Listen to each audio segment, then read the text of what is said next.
You're watching the KOAM Morning News on Fox 14, and right now at 7, summer temperatures are on the rise. We're going to look at the dangers from the potential hot cars as things heat up, plus authorities to respond to an early morning house fire near Carl Junction. And we've got some patchy, dense fog across the area this morning. We also have a few showers out there now and could have additional pop-up storms this afternoon. Well, the latest in your forecast coming up. The 4 states' most watched news starts now. Good morning and welcome to the KOAM Morning News on Fox 14. I'm Chris Warner. It's just after 7 o'clock. I could be both of us. You never know. It's just after 7, though, on this Monday, July the 14th. Hopefully had a great weekend out there. I know we had some storm chances. We had some thunderstorms. We had a couple of severe storms as well. Thankfully, nothing too crazy, but it was a bit of a soggy weekend. And this week, though, our temperatures begin heating up. And as they do, the inside of a car can also get dangerously hot. KOAM's Mitch Adams spoke with law enforcement and local animal agencies to find out more. Every summer, the consequences of leaving kids and pets in hot vehicles makes headlines. According to Kids and Car Safety, from 1990 to 2024, over 1,100 children have died in hot cars in the U.S. What might seem like a quick errand can turn into a life-threatening emergency in just minutes. Unfortunately, it's kind of reached that time of year for the 4 states where, temperatures are up there and easily if a car's left outdoors, and the interior temperatures of that car can soar into the triple digits within an hour. So be very cognizant of items and people or pets that you leave in a motor vehicle at a time like that. Authorities urge everyone to take simple precautions. Always double-check the back seat before locking the car. It could save a life and help avoid jail time. Unfortunately, if you do leave a pet or a child in a car like that, you could potentially be looking at criminal consequences for cruelty to animals, for failing to leave an environment of care for that pet. Or if it's a child in there, you're definitely putting the health and safety of that child at risk. So at the very least, that's child endangerment. So there's some very stiff criminal penalties for doing that. With animals, signs of heat exhaustion can include excessive panting or heightened body temperature. And once an animal or a child, anybody, has been heat stressed, they're more likely to get heat stressed again. So you have to remember that it won't take as much to have another crisis. If you see a child or animal left alone in a hot car, take immediate action and call emergency services. In Pittsburgh, Kansas, Mitch Adams, KOAM News. Now, authorities say a good way of reminding yourself is to check the back seat is by leaving behind an item like a purse or a phone. Of course, it's very important to check twice and just remember who you may have with you in your car, especially as these temperatures heat up. This morning, though, dealing with some patchy, dense fog, and we can see that from our camera in downtown Pittsburgh. We've had that fog thickening up in areas, so that's the other thing. You've got to be alert to rapidly changing visibility conditions this morning. MoDOT camera, 20th in range line. As you can see, it looks a little clearer than our camera in Pittsburgh. And we also have now, kind of unexpected, but it is summertime, we have some little showers that have flared up in our far southern counties here. So parts of McDonald and Berry counties, parts of Benton County as well. Not much expected from those, but you can see this kind of popped up there and they're drifting east-southeast at this point. So again, not expecting anything significant from that activity. And we'll have more pop-up storm chances later this afternoon. We also have the fog.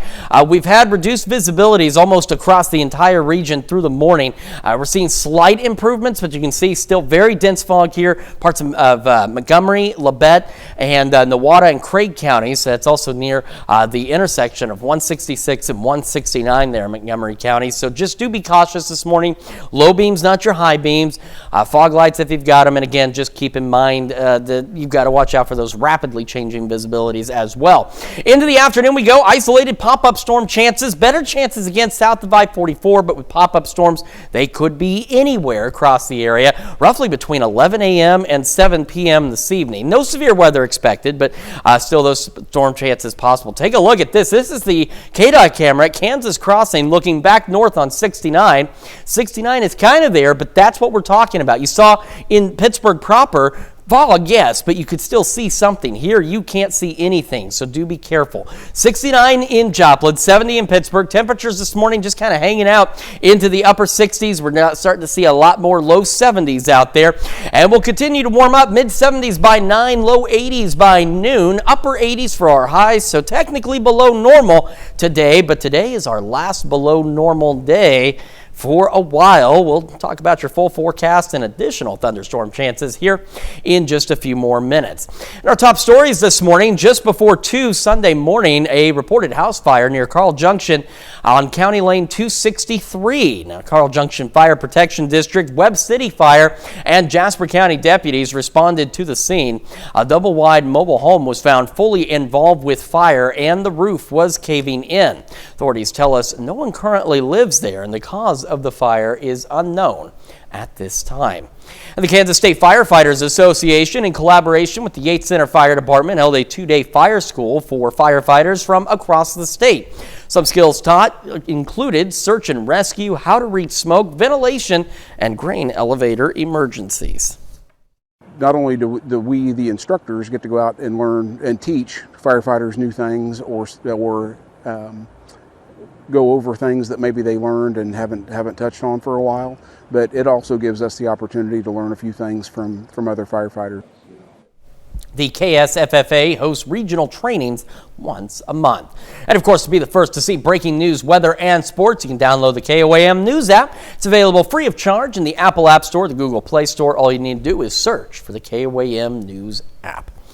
A new Senate report is out which accuses the Secret Service of, quote, inexcusable failures ahead of last year's assassination attempt on President Donald Trump's life. Yesterday marked the 1-year anniversary since that attempt at a rally in Pennsylvania. Fox News correspondent Alexis McAdams is in Butler with more. It's been a year since the attempted assassination of President Trump in Butler, Pennsylvania, and I was standing in that field right behind me when we heard those gunshots. We thought it was fireworks at first, then saw President Trump go down behind that podium, and we weren't sure if he was going to get back up. Take a look at what happened.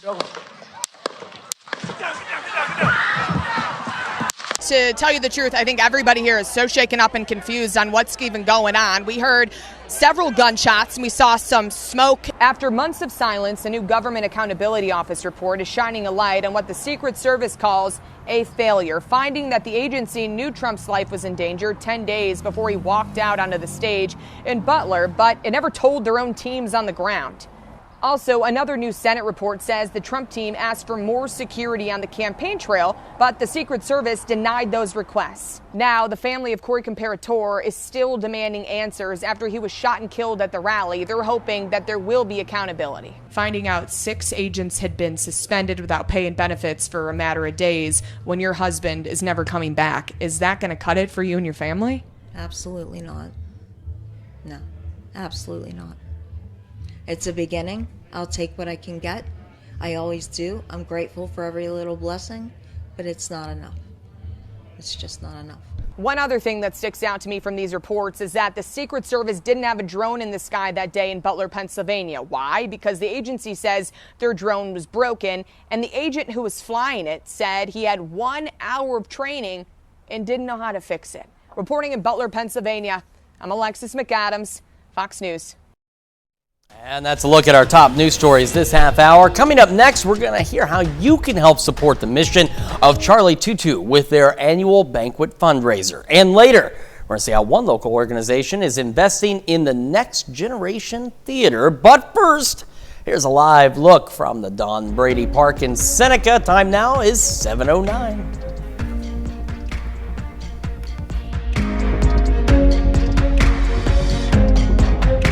Welcome back. The biggest fundraiser for Charlie Tutu is scheduled for this weekend, and AJ Stock from there is joining us this morning to discuss how the proceeds are going to support the organization's mission. AJ, welcome to the show. Great to have you this morning.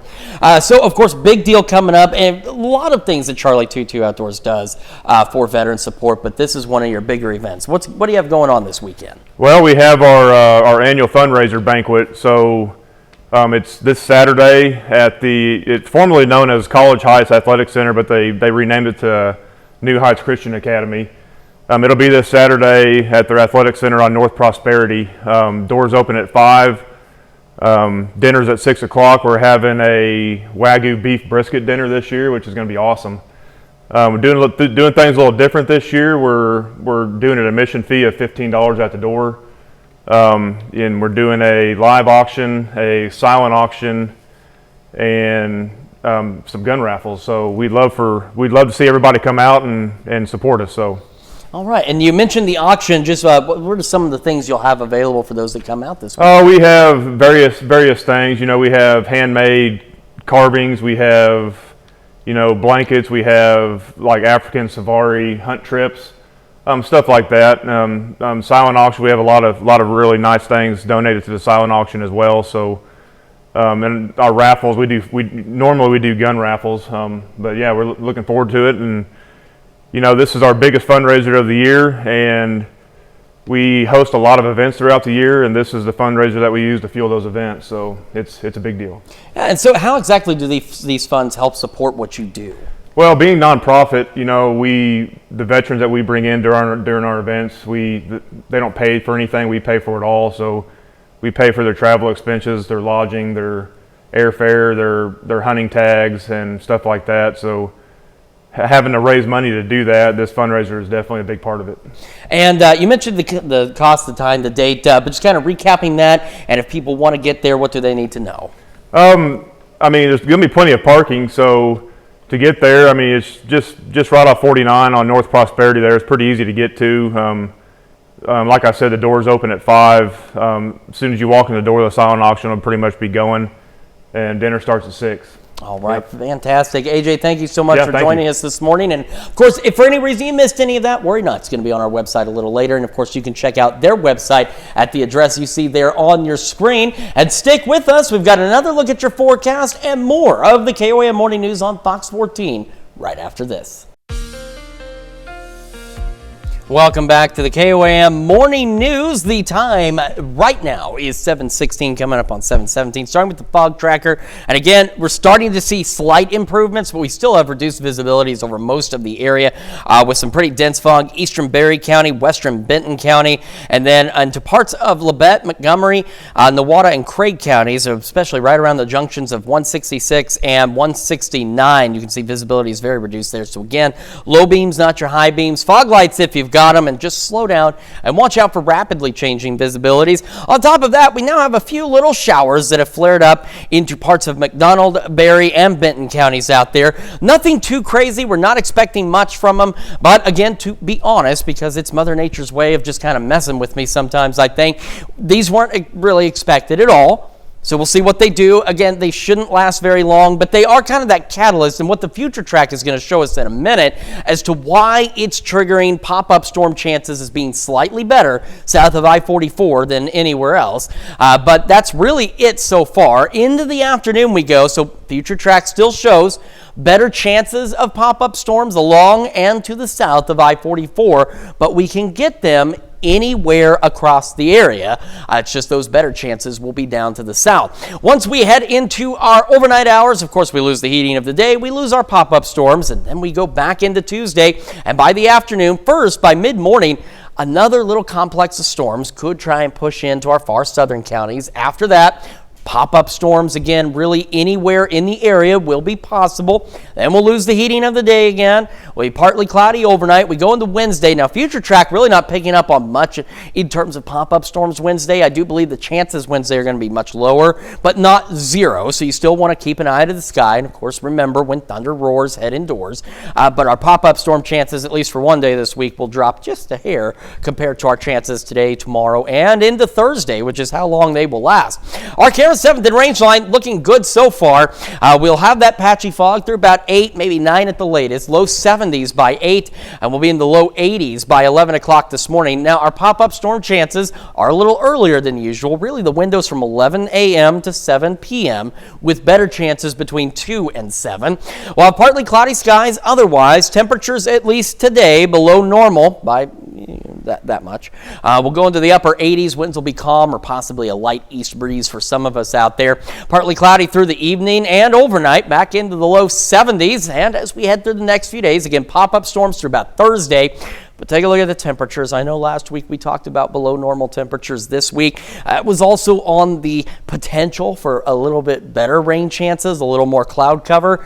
Doesn't look as likely. So temperatures are going to climb heading into the weekend. Low to mid 90s out there, and that could ultimately start to put our heat index values in that 100 to 105 degree range. So again, just make sure you're staying hydrated and taking care of yourself out there, and you've got a cool place to go. And of course, with the pop-up storms, remember, most importantly, when thunder roars, head indoors. That's a check of your forecast. We're back with more right after this. Welcome back. One area organization is exploring the future of theater by investing in the next generation. Molly Smith from Cardboard is with us this morning to share why it's important to work with young, aspiring theater students now. So welcome to the show. Great to have you here. And of course, first off, for anybody who doesn't know, we know cardboard is something you use to make boxes, but in your case, it's a little different. What is it exactly? So cardboard was created to focus on young actors in our area. We really want to perform family-oriented shows. And the way cardboard came about was we all sat down and thought about what we wanted this theater to be called and what we wanted it to express. And cardboard is such a generic tool, a universal tool. You give it to a kid and you get back a rocket ship, you get a house, you get a mask, you get anything that their imagination can go. So theater is about using your imagination. A lot of people will see a cardboard box, but an actor will see a whole other thing. So there came cardboard. All right. It's a fantastic name and a great way to kind of express that, because you're right. You know, I mean, you get in a cardboard box and it becomes anything you want it to be. Of course, your cardboard box much bigger. It's an entire stage. Yes. And you've got a big production coming up here soon. We do. We are performing Annie later this week. The Nevada High School at the Ella Maxwell Performing Arts Center has been gracious enough to host our very first production of Annie. We start on Thursday and we go through Sunday. We've got tickets for sale on our website, as well as all the dates and the times and all the information you would need. I believe at last count, between cast and crew, we had about 45 people as part of this production. Our youngest at the start of rehearsals was 5 years old, and we have much older. We go up into the 70s for this, so it's a very wide range. We just finished theater camp for this production, where everybody came 4 days a week. We rehearsed, we did stage crafts, we learned about lighting, we learned about auditioning for things and projecting our voices with all of the actors. And why is it so important to get folks involved in acting, or just even in the behind the scenes stuff? Even in the behind the scenes, it gives you such an amazing, I don't know what the word is, but to see something from start to finish and to see that production go on stage, it gives you so much joy and a sense of satisfaction, and it really helps these kids have a lot of courage. Certainly so. And of course, you mentioned you have a website. So where do people need to go if they want to buy tickets? They're wanting to head out this week to support you. Yeah, it's www.cardboard.theater, and it will have the tickets on there and all the information you could need. All right. Well, thank you so much for stopping in this morning, both of you, for coming in. We do have that information, of course, on our website as well, and we'll have it up there this morning for you. We've got more of the KOAM Morning News right after this. Thank you. The 4 states' most watched news starts now. Welcome back to the KOAM Morning News on Fox 14. It is now 7:28 and about 36 seconds. I'm Chris Warner on this Monday, July the 14th. Well, North Heights Market in the Park took place at the Michael and Jerry Lynn Joseph Family Park in Joplin. Now, the event had around 40 vendors selling things from plants, clothing, and even pine cone creations, as well as pet tag engraving. Market's goal is to raise funds for new things to enjoy at the park. Well, the North Heights Neighborhood Group manages this park, and we do a lot of other events like Porch Fest and just community projects. And we were looking for some fundraisers to, get some money to do different things at the park, put in a gazebo and a shed for our lawn equipment and just various things. Now, each market is held at the second Saturday of each month from April through September. And while we got some rain on Saturday, it didn't deter Pittsburgh residents from holding the third annual SEK Kite Fest at Pittsburgh High School. Professional kite flyers from across the nation showed up to the festival to demonstrate kite flying.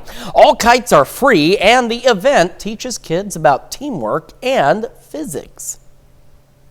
And Cruisapalooza has once again hit King Jack Park in Webb City. Now, the event not only offered food trucks, it also had live entertainment, a petting zoo, a car show, and a lot more. It also raised awareness for Hope for 22 a Day, a charity that deals with veteran suicide, and What Makes Us Fire, a charity for first responders.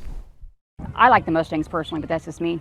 And I think they're all amazing. I think they're really cool. Because sadly, I don't get a lot of time to sit there and go out there and look at all the different cars and stuff. So, Cruisapalooza fireworks show was moved to Saturday due to some of that nasty weather.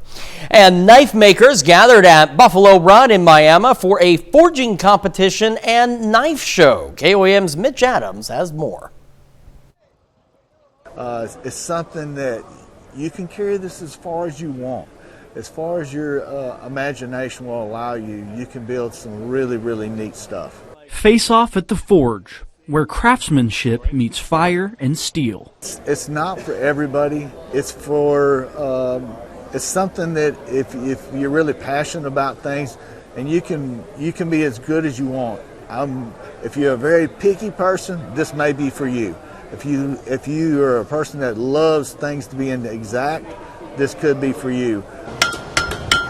Knife makers from across the country gathered to demonstrate their skills, showcasing the art of bladesmithing with live forge competitions. I mean, this is a cool deal that this guy's put on. We don't have a whole lot of shows. We drive 5 hours to a show usually, so this one was 6. I was very fortunate that he offered give me the opportunity to come up here. We got lucky. We won 5 awards. Wound up winning Best of Show, one folder, buoy, Best EDC, fighter. So attendees explore booths offering unique handcrafted knives and the essential materials needed for forging, whether a seasoned smith or a beginner. Organizers say that this is the perfect place to learn about bladesmithing, no matter your expertise level. There are plenty of very high-skilled people that they can learn this from, the trade, and do it while you can, and don't. It's one of those things that people are going to look up to for generations to come. In Miami, Oklahoma, Mitch Adams, KOAM News. Celebrity knife makers from the television show Forged in Fire were at the show, meeting guests and selling knives. Now, take a look at this. This is our camera in downtown Pittsburgh. I assure you, downtown Pittsburgh is still there, but just since the top of the bottom of the hour, so about 3 minutes ago or so, you could see the crane a little clearer. Now you can't. That's how quickly the visibility conditions can change out there this morning. So that's why we're telling you to watch out, because in just 3 minutes, we went from visibility through the new building here, and now it's getting where you can barely see that, let alone the crane. So you've got to be cautious. And then you head down here to Joplin, take a look at the MoDOT camera, 28th and Rangeline. It is as clear as it can be. That's what we mean by rapidly changing visibility conditions. We also have a few isolated showers in our far southern counties. These just kind of flared up out there. They weren't expected, but despite the fact they weren't expected, that doesn't mean they're going to go crazy. They're just kind of trying to drift off to the east, and then we'll have additional pop-up storm chances later this morning. Now, the fog tracker updates every so often, so you know right now that clear skies in Pittsburgh is not the case. But we have dense fog. Bentonville, down around just to the east of, say, Coffeyville, right around the 166, 169 junction. We have some pretty dense fog there. Eastern Berry County. So, again, slow down. Low beams, not your high beams. Fog lights if you've got them. Excuse me.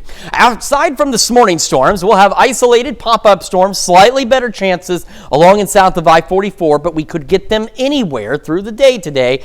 Then eventually, as we lose the daytime heating, we will lose those storms. 69 in Joplin, 72 in Pittsburgh. Look at the KDOT cameras. Again, Kansas Crossing looking back to the north on 69, and you really can't see anything out there. So please, really slow down. It's better to arrive a few minutes late than not at all. All right, temperatures. We've still got some upper 60s, but we're starting to see a lot more low 70s out there.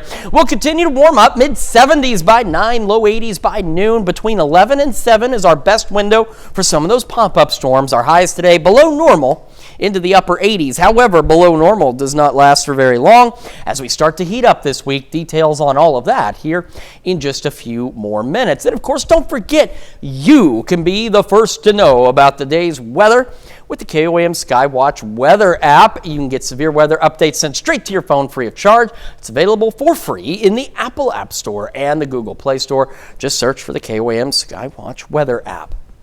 North Korean leader Kim Jong-un told Russia's top diplomat that his country was ready to, quote, unconditionally support Moscow's every effort to resolve the conflict in Ukraine as the two countries held high-level talks. Fox News correspondent Stephanie Bennett is tracking developments on this story from London. North Korea has already deployed more than 10,000 troops to Russia and also arms, with some reports suggesting a further 30,000 troops will be sent. Russian Foreign Minister Sergei Lavrov was on a 3-day visit to North Korea. He described the two countries as an invincible fighting brotherhood during his meeting with Kim and thanked him for the military support. Lavrov also warned the U.S., South Korea, and Japan against forming a security partnership targeting North Korea. This comes after a joint air drill on Friday involving a U.S. B-52 strategic bomber and fighter jets of the three allies over international waters. Meanwhile, in Ukraine, seeking safety from Russia's relentless aerial attacks has become a daily routine for residents. During a conference in Rome this week, President Zelensky urged Western allies to deliver on pledges for more military aid. And then the evening comes. I pack my bag, put it by the exit, prepare the stroller, dress myself, the child, and you know that if not today, then tomorrow you will go to shelter because Russia will again throw missiles at you. The U.S. has resumed weapon transfers to Ukraine after an unexpected pause last week, but President Trump said he plans to sell weapons, including Patriot systems that intercept missiles, to NATO allies so they can deliver them to Ukraine. NATO Chief Mark Rutte will visit Washington, D.C. starting tomorrow for meetings with President Donald Trump, U.S. Secretary of State Marco Rubio, and Defense Secretary Pete Hegseth. President Donald Trump has also teased that he will be making a major statement concerning Russia next week. In London, Stephanie Bennett, Fox News. That's a look at our top news stories coming up this half hour on the KOAM Morning News. What looked like a normal drilling procedure turns into a Jurassic find for one Denver museum. We're going to have that and more. But first, here's a live look from Don Brady Park in Seneca. Time is now 7:37. We'll be right back.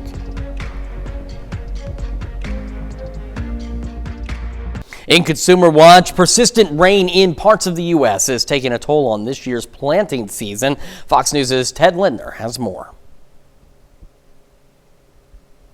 Too much of anything could do more harm than good. Relentless rain and unseasonably cool temperatures have some farmers and agricultural experts sounding the alarm about delays with this year's planting season. It's not abnormal to have wet weather at planting. However, this year in 2025, it was more problematic and severe than previous years. Many farmers, particularly in the Midwest, are working to make up for lost time. Delayed planting means lower yields. When a farmer suffers, it really can affect the ecosystem of agriculture within the state. Soggy fields can lead to nutrient loss and an increased risk of disease. Herbicides may not be able to be sprayed, or they may not be as effective.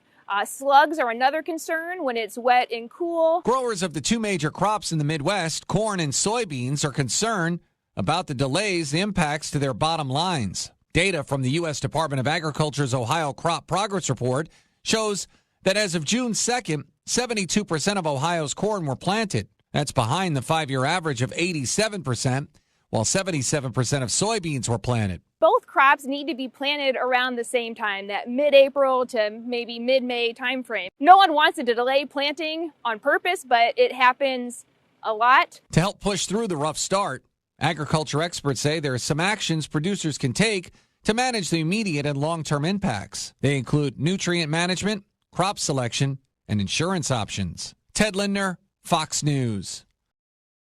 Let's look at top consumer stories. Now we're going to take a look at the market prices before the opening bell.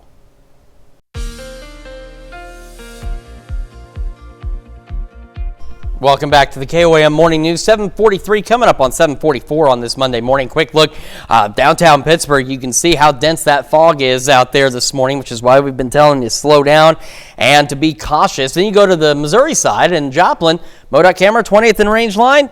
It is considerably clearer, so rapidly changing visibility is also a concern. So you can see around the area, we do have some very dense fog around the 169 and 166 junctions, parts of Labette and Montgomery counties, northern Newata and Craig counties, and then back eastern Barry, back through Benton County. So some improvements out there, but still dealing with some patchy dense fog. On top of that, we have these little pop-up showers that have formed into parts of McDonald, southern Barry, and Benton counties out there. Nothing widespread. They were not showing up on the morning model data, so they are kind of a little bit of a surprise, but they're not much out there. But nonetheless, a few showers. They're kind of the precursor. This is the environment down south of I-44 through today, or long and south of I-44, is going to be better for those pop-up storm chances. But like what we're seeing now, they're not much to them, and we're not expecting much. And we can still get pop-up storms anywhere out there today, but even the future track, at least into the afternoon, while it wasn't showing morning showers, it is still showing the afternoon ones, and also agrees that the better chances for pop-up storms is going to be along and south of I-44, but it also is a reminder we can get them really anywhere around the area. Best windows between about 11 a.m. and 7 p.m. today. No severe weather expected, but as you know, some of the pop-up storms can intensify briefly, so we'll keep an eye on it. The big thing is just remember when thunder roars, head indoors. A few scattered storms might try and make it through our southern counties and by mid-morning tomorrow. Otherwise, we go right back to those random pop-up storms here and there between about noon and say 7 again. By Wednesday, future track, it's not picking up really well on pop-up storms. We got the cloud cover. We've got the gusty southwest winds, but it is having a hard time, at least more difficult time than normal, picking up on pop-up storms. We still have that chance, though, for Wednesday as well. Got those partly cloudy skies in Joplin right now. Fog continuing through about 8, 9 o'clock. Should burn off. Low 70s by 8, low 80s by 11 o'clock this morning. Our highs today, savor it while you can. They're below normal. Maybe not by a lot, but they are below normal today. Into the upper 80s. We'll have calm winds or perhaps maybe a light east breeze here and there with those pop-up storm chances. As we head into the evening, the storms will eventually wrap up. We're partly cloudy, mid-70s by 10, back into the low 70s tonight with calm winds again. Southwest breeze tomorrow, 5 to 10. Pop-up storm chances again through at least Thursday. Unfortunately, the reason I'm saying savor your below normal temperatures today, because that's it for a while. We are going to climb into the low to mid 90s, excuse me, as we head through this week, in the next week. I could also, especially toward the end of this week, start to put our heat index values in that 100 to 105 degree range. So not excessive heat like we've seen this time of year in the past, but still pretty darn toasty. You want to make sure you're staying hydrated, taking precautions outside. And of course, with the pop-up storm chances, remember, when thunder roars, head indoors. Let's check your forecast. We're back with more right after this. A museum in Denver's biggest discovery was right under many visitors' feet. Fox's Gabby Easterwood has more on what geologists call a once-in-a-lifetime find. The museum here was doing a drilling project back in the winter, so scientists here decided it was the perfect opportunity to do some coring research, never imagining this is what would be found. At Denver Museum of Nature and Science, a dazzling discovery is on display.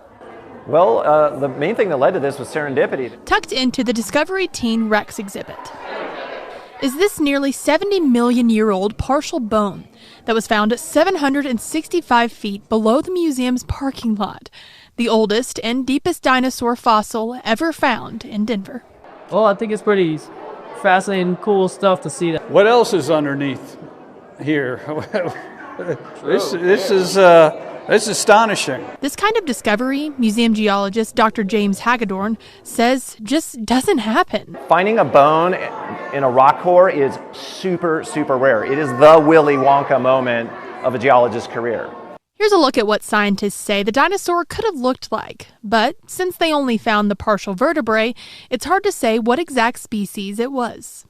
So one of the things we know about this dinosaur bone is that it probably came from a plant-eating dinosaur that lived maybe near ponds and swamps back in the day when Colorado was a tropical, wetter place than it is right now.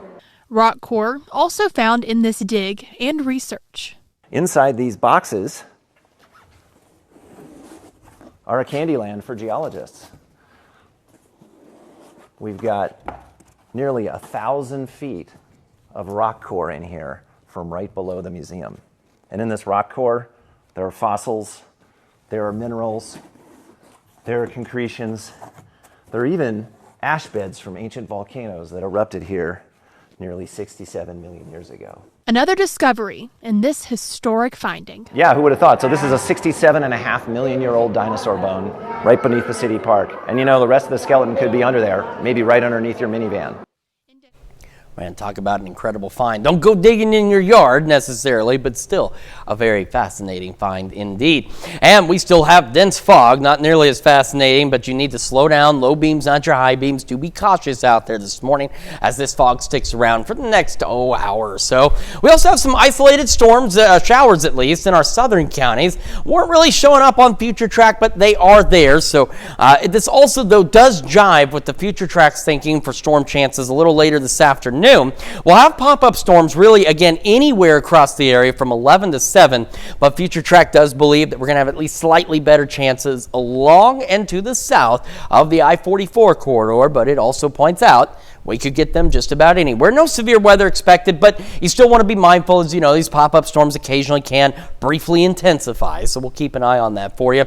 As we head into our Tuesday, we could get some mid-morning storms in our southern counties again. Otherwise, we go back to pop-up storms between about noon and 7 again tomorrow, and we have a slightly lower chance, but nonetheless still a chance of an isolated pop-up storm or two as we head into our Wednesday across the area. Future Track just having a harder time with those out there.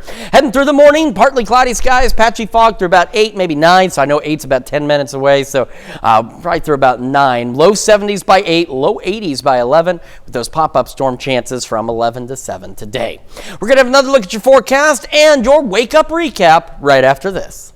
And this is your wake-up recap for July 14th. Your top stories to start your day. A house fire alerted first responders just before 2 on Sunday near Carl Junction on County Lane 263. Carl Junction Fire Protection District, along with the Webb City Fire and Jasper County deputies, responded to the scene. A double-wide mobile home was found fully involved with fire, and the roof was caving in. Authorities tell us no one currently lives there. The cause of the fire is unknown at this time. The Kansas State Firefighters Association, in collaboration with the Yates Center Fire Department, held a 2-day fire school for firefighters from across the state. Some skills taught included search and rescue, how to read smoke, ventilation, and grain elevator emergencies. The KSFFA hosts regional trainings once a month. At Cruisapalooza, once again hit King Jack Park in Webb City. The event raised awareness for Hope for 22 a Day, a charity that deals with veteran suicide, and What Makes Us Fight, a charity for first responders. And that is a check of today's Wake Up Recap. And a reminder, we have patchy, dense fog across the area this morning, so do be careful out there. Once it burns off, partly cloudy skies, pop-up storms across the area, better chances along and south of I-44. Temperatures below normal today into the upper 80s. Storm chances wrap up by about 7. Then we'll have partly cloudy skies through the evening and overnight, back into the low 70s. After this, though, temperatures begin to heat up, going into the low to mid 90s, and that could start putting our heat index values into the 100 to 105 degree range. So do make sure you are taking precautions, staying hydrated, taking care of yourself out there. And of course, with the pop-up storms, remember the most important thing: when thunder roars, head indoors. Well, during the American Century Championship Round 2, former baseball player Jimmy Rollins made a hole-in-one on the par 3 12th hole and won an N1. The price of a Mastercraft X24 varies, but generally ranges from about $129,000 to $387,000, with an average price in between at $277,000, according to Boat Trader. Specific price depends on factors like model year, condition, whether it's new or used, and included features. Rollins played in Major League Baseball for 17 seasons, most of which were spent with the Philadelphia Phillies, the 3-time All-Star and former MVP. helped lead the franchise to their win in the 2008 World Series. Talk about an impressive boat. We want to thank you all for joining us this morning. We're back at noon with more news and weather.